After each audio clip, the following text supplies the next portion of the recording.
শুকনো মৌসুমে ব্রহ্মপুত্রের অববাহিকায় ময়মনসিংহের চরাঞ্চলের পলিবাহিত উর্বর মাটিতে চাষ হয় আলু, পেঁয়াজ, রসুন, টমেটো, ফুলকপি, বাঁধাকপি সহ নানা জাতের শাকসবজি। চরাঞ্চল ছাড়াও জেলার প্রায় সব উপজেলাতেই হয় বিপুল পরিমাণ সবজি উৎপাদন। মালচিং সহ নানা আধুনিক পদ্ধতির ব্যবহার বাড়ছে সবজি আবাদে।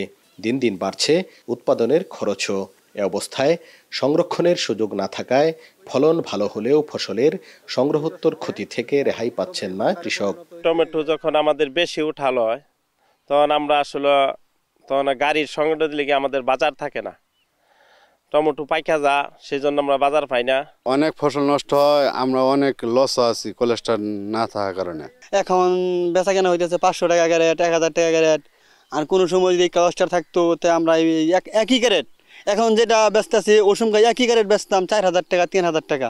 এখানে যদি কোল্ড স্টোরেজের ব্যবস্থা থাকতো তাহলে হয়তো এই কৃষক এই পচা নষ্ট 20 থেকে 25% যে সংরক্ষণ ক্ষতি হয়, এই ক্ষতিটা তারা লাঘব করতে পারত। ময়মনসিংহ অঞ্চলে সবচেয়ে বেশি আলুর আবাদ হয় গৌরীপুর উপজেলায়। এখানকার স্থানীয় জাতের 40 আলুর চাহিদা রয়েছে দেশ জুড়ে। হিমাগার না থাকায় এখানকার আলু উঠানোর 15 থেকে 20 দিনের মধ্যেই শেষ হয়ে যায়। মেলে না ন্যায্য দাম। কৃষকদের বেশি সমস্যায় পড়তে হয় বীজ আলুর সংরক্ষণ নিয়ে। দূরদূরান্তের হিমাগার ব্যবহারের সুযোগ থাকলেও তাতে কৃষকদের গুনতে হয় বাড়তি খরচ। আপনারা তো দেখতেছেন ব্যাকওয়ার্ডে আমাদের রাস্তা নাই, নদী পার হয়ে যাইতে হয়, মাথাত করে নিতে হয়। আবার ঘোড়া গাড়ি দিয়ে ঘুরে নিয়ে গেলে অনেক টাকা তাদেরকে দেওয়া লাগে। আমাদের প্লেস খুব খারাপ। তো উঠায় সাইডে আমার ওই রাস্তার সাইডে নিতে হয়, একটা দিন মজুর লাগে। দেখা যায় ঘোড়ার গাড়ি দেওয়া বা ভ্যান গাড়ি দেওয়া বা অটো দিয়ে আনতে গেলে 20 টাকা, 30 টাকা, 40 টাকা প্রতি ক্যারেটে খরচ হয়। এরিয়ার ভিতরে কোনো কোল্ড স্টোর নাই, তো আমরা করি কি, এই যে ঝুঁকি নিয়ে ঘরের মধ্যে এই মাছা বাঁধার পরে মাছার উপরে আলু রাখি, তো আলুগুলো অনেক সময় দিয়ে অনেক নষ্ট হয়ে যায়। কেউ বেশি যায়, কেউ কম যায়। এই তো কয়েক বছর আগে আমার করে পুরোপুরি গেছিল, মাত্র একটা সঙ্গে আছে না, সব গেছিল। বীজের যে আলুটা, এটার জন্য আসলে এই স্থানীয় প্রযুক্তির যেটা, এটা খুব একটা কার্যকরী না, কারণ অনেক বীজের পরিমাণ লাগে, কিন্তু সেটা স্থানীয় কৃষকরা সংরক্ষণ করার খুব কঠিন। এটার জন্য যদি একটা কোল্ড স্টোরেজ থাকতো তাহলে বীজ আলুটা খুব ভালো থাকতো। স্থানীয় পদ্ধতিতে সংরক্ষণ করা এই আলু বীজ সঠিকভাবে পরিচর্যা করতে পারলে রাখা যায় পরবর্তী রোপণ মৌসুম পর্যন্ত। তবে একবার পোকার আক্রমণ শুরু হয়ে গেলে তা আর রক্ষা করা যায় না। অনেক সময় সংরক্ষণ করা আলুর পুরোটাই নষ্ট হয়ে যায়।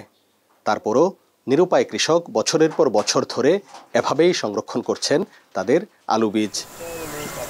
কৃষি বিজ্ঞানীরা বলছেন, সংরক্ষণের অভাবে দেশে প্রতি বছর ফসলের সংগ্রহোত্তর ক্ষতি হয় মোট উৎপাদনের প্রায় 20 থেকে 40 ভাগ। টাকার অঙ্কে যা প্রায় 30,000 কোটি টাকা। প্রতি বছর প্রায় 20,000 থেকে 25,000 কোটি টাকা কিন্তু আমাদের লস হচ্ছে। আমরা কিন্তু এটা লাগলে খেয়াল করি না। আপনি একটা পদ্মা ব্রিজ করতে লাগে 30,000 কোটি টাকা, অথচ পোস্ট হারভেস্ট লসটা এত ব্যাপক। সেই জায়গায় গভর্নমেন্ট কাজ করছে, আমরা কাজ করছি এখন। ময়মনসিংহ বিভাগের শেরপুর ও জামালপুর জেলায় 3টি করে হিমাগার থাকলেও ময়মনসিংহ জেলায় একটিও নেই। তবে কৃষি মন্ত্রণালয়ের পার্টনার প্রকল্পের মাধ্যমে ময়মনসিংহ সহ দেশের 12 জেলায় একটি করে মাল্টিপারপাস হিমাগার নির্মাণ করবে কৃষি বিপণন অধিদপ্তর। মাল্টিপারপাস কোল্ড স্টোরেজ নির্মিত হবে এবং যেই সিলেক্টেড 12টা জেলা রয়েছে, সে 12টা জেলার মধ্যে একটা জেলা বোধহয় ময়মনসিংহের ফুলবাড়িতেও রয়েছে, এবং আমি আশা করছি এটা অতি সম্প্রতি অনুমোদিত হলে আমরা এটা বাস্তবায়নের কাজে নামব। মাল্টিপারপাস স্টোরেজ কোল্ড স্টোরেজটা এটা যদি এমন একটা জায়গায় করা যায়, কয়েকটা উপজেলা যেন এটা সুবিধা পায়। গত রবি মৌসুমে ময়মনসিংহে প্রায় 21,850 হেক্টর, জামালপুরে 17,230 হেক্টর, শেরপুরে 8,998 হেক্টর এবং নেত্রকোনায় 7,434 হেক্টর জমিতে সবজি আবাদ হয়, যা থেকে সবজি উৎপাদিত হয়েছে প্রায় 11,16,195 টন। ড্রামের উপর ভাসমান এই বাঁশকাঠের নরবরে সেতু দিয়েই বুড়োরচরের কয়েক হাজার একর জমিতে উৎপাদিত কৃষিপণ্য মাথায় করে বাজারজাত করতে হয় কৃষকদের। এতে খরচ যেমন বাড়ে, তেমনি সময়মতো ফসল সংগ্রহ করতে না পারায় বিপুল পরিমাণ ক্ষতির মুখেও পড়তে হয়।